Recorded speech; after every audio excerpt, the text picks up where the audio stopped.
docente de la Universidad Arturo Jaureche. Hola Eva, buen día, ¿nos escuchás? Sí, los escucho, buenos días. Hola, buenos días. Daniel Veloso y Virginia San Román te saludan. ¿Cómo estás? Un gusto. Igualmente, gracias por Y atendernos. por tener paciencia para comunicarnos también, Eva. No, por favor. Bueno, ¿qué nos puedes decir de esto? Bueno, que estábamos conversando con Virginia, que estamos, obviamente nosotros desde nuestra ignorancia, preocupados con los números, ¿no? Que a veces fríamente uno lee números, estadísticas, y bueno, vemos que la situación no está del todo bien, o no está bien, ¿cómo podemos decirlo? Sí. Bueno, ayer la pobreza, se conoció el dato de pobreza, fue de un poco más de 37. Hola, Sí, Sí, sí, sí, te sí, te escuchamos escuchamos. perfecto, ¿eh? pero no, qué cosa me dicen. La realidad creo que el resumen es nada para festejar, Ujú, ¿sí? ujú, Eh, Porque, bueno, la pobreza bajó, pero sigue estando en valores muy elevados. Y ese dato además es un dato viejo que pertenece al segundo semestre de 2021. Después del segundo semestre, los precios desde enero en adelante escalaron muchísimo, con lo cual ese dato de pobreza es un dato viejo, ¿sí? claro. Y hoy por hoy los niveles de pobreza seguro superan el 40%. Creo que igualmente nos deja una enseñanza que tenemos que tomar, ¿no? Lo que es la importancia de las políticas de ingreso y la importancia de fortalecer la actividad económica para que baje la pobreza. Ujú, Porque si uno analiza los indicadores, el resto de indicadores, no solo la pobreza del segundo semestre de 2021, encuentra importantes valores en recuperación económica, un ujú. proceso de recuperación incipiente de los ingresos, y eso tiene un correlato en una disminución de la pobreza entre primer y segundo semestre. Ujú. Lo importante que es cuidar y que vuelva a reactivarse ese proceso para poder emprender un proceso de mejora en los indicadores sociales y mejora en la calidad de vida de la gente, porque no nos olvidemos que hay gente por detrás de eso, ¿no? Seguro, seguro. Seguro, seguro. Eva, estos reclamos que estamos viendo de organizaciones Sí. sociales que piden más planes o aumento en los planes, eh, pueden obviamente resultar quizás un parche para lo que es el ahora, pero a la larga, ¿no complican estos índices? A ver, hoy por hoy tenemos una situación de emergencia, venimos con situaciones de emergencia hace tiempo. No nos están encerrando por el tema del coronavirus, pero si uno te analiza la situación del contexto internacional, por ahí, digamos, no es tan palpable en ese sentido de que no nos están pidiendo que nos quedemos en nuestra casa, que tomemos medidas de cuidado, pero en términos de impacto de la crisis es similar a lo que sucedió con el coronavirus. La crisis, digamos, de la guerra en el oriente europeo generó un desbarajuste a nivel mundial muy grande, ¿sí? Con un incremento en el precio de los commodities sustancial. Esto sumado a la crisis que veníamos de arrastre, crisis doméstica más crisis de coronavirus internacional. Sí.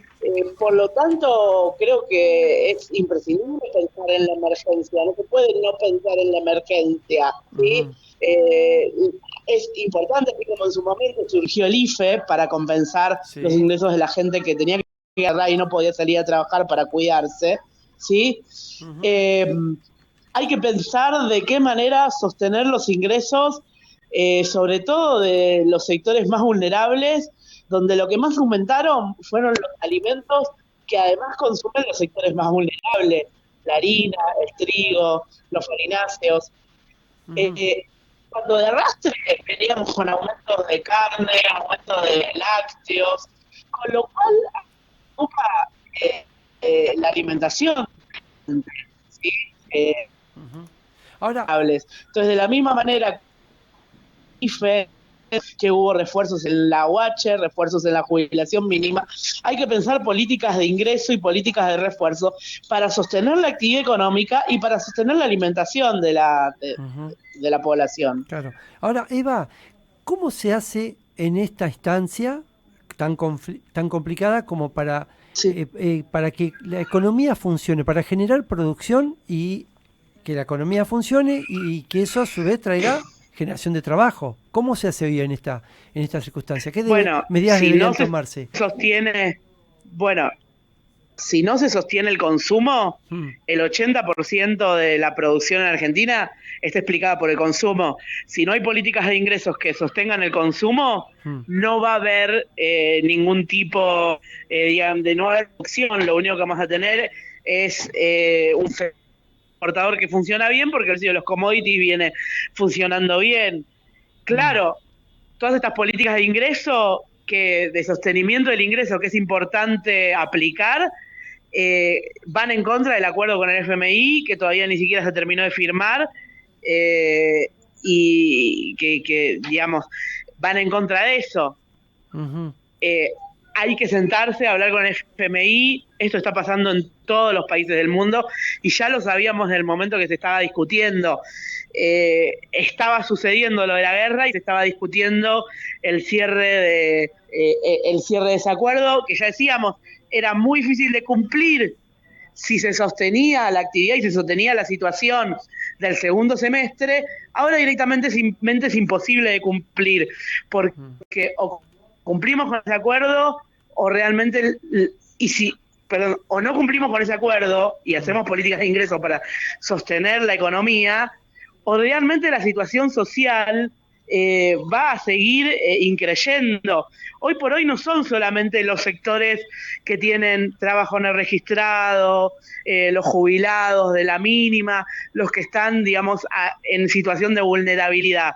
Hoy por hoy vos tenés que la mediana de ingresos de los trabajadores registrados, ¿sí? El 90% de esa mediana de ingresos la ocupa una canasta básica, una canasta de pobreza, ¿sí? Cuando en el año 2016 era el 70% de esos ingresos nada más.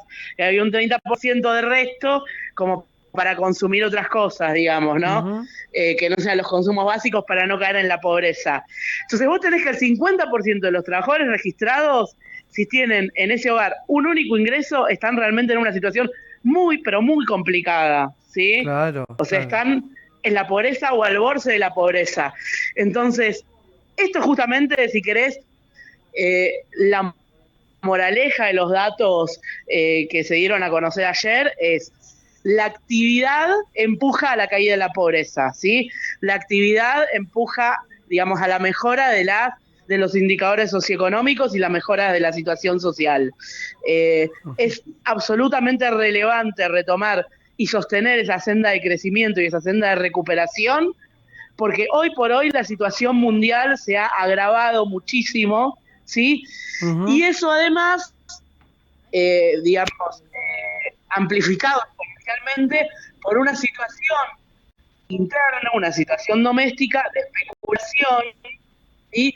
Donde si los precios aumentaron un 20%, los costos por aumentar el precio del trigo internacionalmente, los productores que tienen poder de fijación de precios lo aumentaron un 50%. Claro. Y eso es el punto que hay que atacar, ¿no? El tema de la especulación, sobre todo. Precios e ingresos. Hoy por hoy es importante atacar los precios, pero es importante también la política de ingresos, porque los precios que ya aumentaron, se podrán retrotraer un poco, pero la situación hoy ya es complicada, ¿sí? Claro. Hay que hacer que los precios dejen de subir, ¿sí? Porque suban a un ritmo muchísimo menor, pero también hay que compensar la caída de poder adquisitivo que vienen teniendo los trabajadores. Cuando además la recuperación del 2021 fue una recuperación de ingresos que no acompañó completamente al crecimiento de la economía. O sea, casi todo lo que fue el 2021 de crecimiento fue recomponer márgenes empresarios. Los salarios y los ingresos de los trabajadores se recuperaron en una medida mucho menor a la que se recuperó la economía. Entonces, hoy por hoy las empresas, hoy por hoy los productores tienen capacidad, que no es lo mismo que a la salida de la crisis del coronavirus en 2020, ¿sí? Al inicio del 2021. Tienen resto para mejorar las paritarias, tienen resto. Hoy por hoy el Estado está en una situación complicada para sostener a esos sectores de menores ingresos, pero el sector privado tiene resto para aumentar los salarios. Entonces acá hace falta decisión política, tanto para discutir nuevamente con el FMI de que, bueno, la situación nos viene cambiando bajo los pies cada 2 meses, ¿sí? Cada 3 meses. Entonces hace falta dar un bono extraordinario, hace falta políticas de sostenimiento de los ingresos, pero también hace falta que los empresarios mejoren los salarios de los trabajadores. Bien, ¿crees que puede prosperar alguna negociación y conversaciones con esto del Consejo Económico y Social? Bueno, la verdad es algo muy reciente, hay que esperar a ver cómo se va, digamos, desarrollando, me parece. En principio, bueno, claramente, las mesas de negociación siempre hace falta. El problema es que no se quede solamente en la mesa de negociación, que se avance hacia medidas concretas. Claro. ¿Confías en el gobierno vos, Eva? Hola. Sí, Eva, te preguntaba si confías en el gobierno, en la política del gobierno. Si confío en la política del gobierno, sí. Creo que la verdad que no. Mi opinión, yo soy un analista y creo que como analista puedo decir, según mi opinión, qué es lo que habría que hacer, ¿sí? En el desarrollo de las situaciones se irá viendo cuán bien o mal el gobierno va manejando esta situación. ¿Sí? Perfecto. Clarísimo. Bueno, Eva, la verdad te agradecemos muchísimo. Lamentamos por ahí el comienzo ahí que no nos escuchabas bien, pero nos escuchaste bien, perfecto, ¿no? Sí, bueno, pero salió. Eso, salió, sí. Eva. Bueno, seguramente te estaremos molestando por alguna otra consulta, en cualquier momento. Bueno, ahí se cortó, ahí está. Bien. Bueno. Fue Eva Sacco, a quien le agradecemos este contacto con Es lo que hay. Ella es economista y docente de la Universidad Nacional Arturo Jauretche. Desde La Plata,